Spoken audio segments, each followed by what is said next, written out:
సిద్దిపేట జిల్లా ఉస్నాబాద్ అక్కెనపేట మండలంలోని industrial park కోసం తమ భూములు ఎట్టి పరిస్థితుల్లోనూ ఇవ్వబోమని చౌటపల్లి నిర్వహించిన గ్రామ సభలో రైతులు స్పష్టం చేశారు. అక్కెనపేట మండలం చౌటపల్లిలో ఇండస్ట్రియల్ పార్క్ నిర్మాణం కోసం రైతులకు ఆర్డీఓ రామ్మూర్తి బుధవారం గ్రామసభ నిర్వహించారు.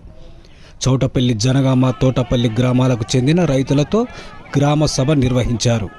కాగా ఇండస్ట్రియల్ పార్కులో తమ భూములు కోల్పోతున్న రైతులు అధికారుల ఎదుట నిరసన వ్యక్తం చేశారు.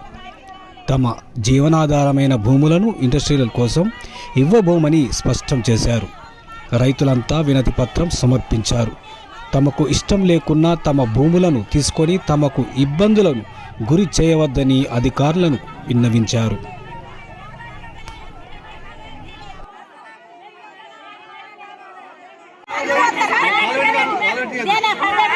देना